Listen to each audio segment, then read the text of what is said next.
I do want to make some comparisons now between 2016 and 2024, because if we remember in 2016, Hillary Clinton was running against Donald Trump, and a part of Hillary Clinton's campaign was that she could be the first female president. And it feels like now, 8 years later, Vice President Kamala Harris isn't really leaning into her identity as much. When she was asked about Donald Trump questioning her race, she simply said this same old tired playbook, next question, and had nothing else to add. She also said at the end of the interview, when Dana Bash asked what gender and race means to her, she said that she was the best person to do the job, regardless of race and gender. What do you make of this strategy?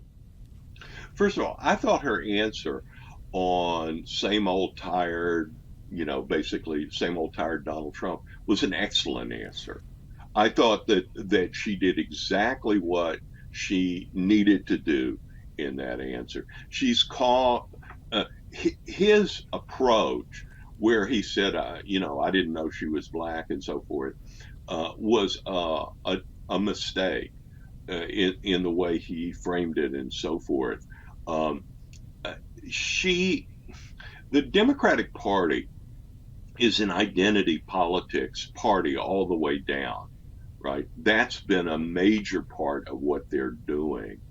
And they must have tested a lot of stuff on whether people think there's a glass ceiling that's holding back women from being elected to high office. But you can see throughout the Senate, there's, huge number of women. It doesn't seem to be an issue.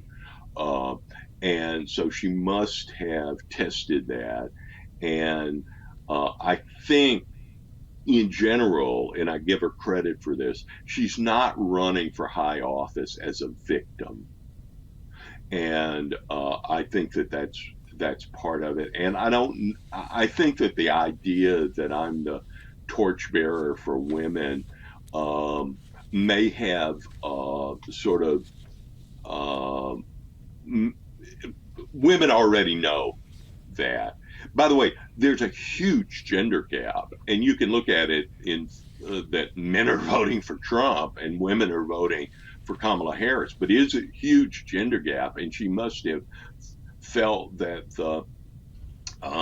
the disadvantages in terms of winning over men may have been greater if she had emphasized that. And she doesn't have to emphasize being black because voters can see that.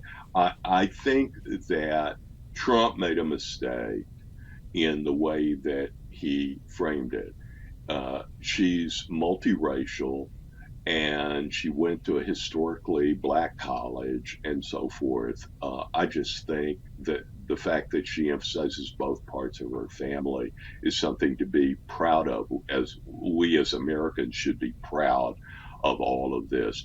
And all the efforts at identity politics are commendable to the extent that they ask us to be proud of who we are, and reprehensible to the extent that they drive wedges between us uh, in our commonalities as Americans.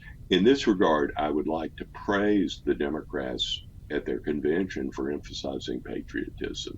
They emphasized that we are all Americans. And I thought that was a good thing and a kind of change of pace for the way that the convention did it. And to your point, I mean, in that interview last night, she seemed to be making the Democratic Party, we're the big tent party. I'll have a Republican in my cabinet.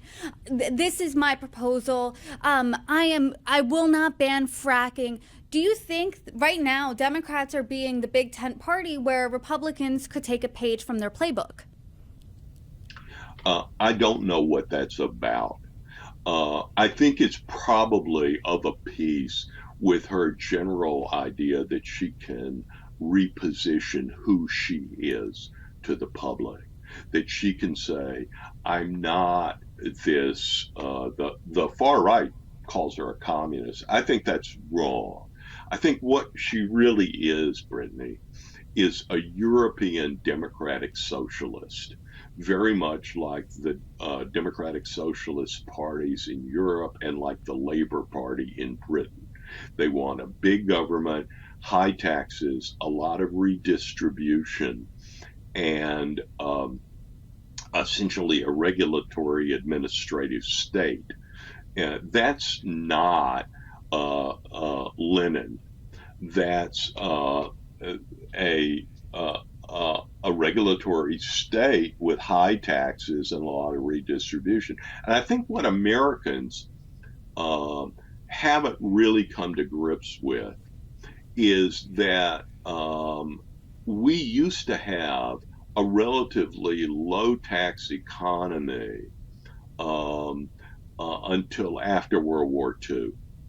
And we used to have a much more state and local governance rather than national governance. That's all changed. And that presents a major problem to conservatives who like to make small changes.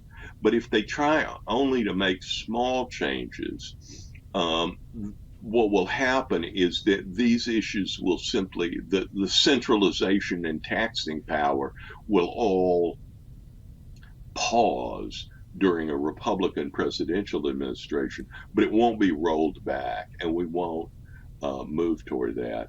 And that's where I felt like, again, Kamala Harris could have been pressed much harder on a number of those issues.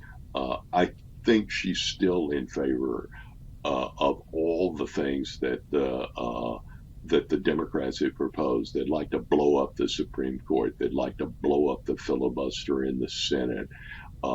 They'd like to change a lot of the remaining powers for the minority. And I think they really ought to think harder about that, because they may be in the minority at various times, and they may be in the minority in the Senate. They may be, they currently are in the minority kind of on the Supreme Court. They've been trying to delegitimize the Supreme Court.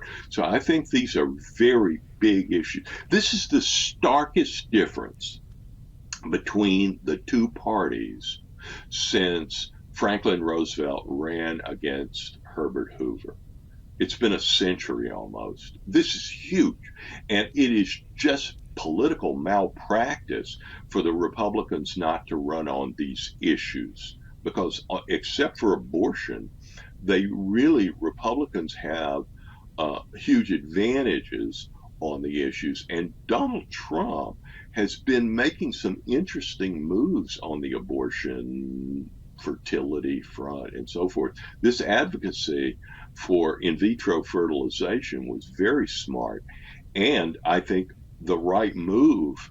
And I think also his saying he would support a referendum in Florida to roll back this very restrictive policy on abortions, which is, I think, now 6 weeks, and he would like to make it something on the order of 22, 24 weeks. These are very smart policies, and I think he's right to emphasize them.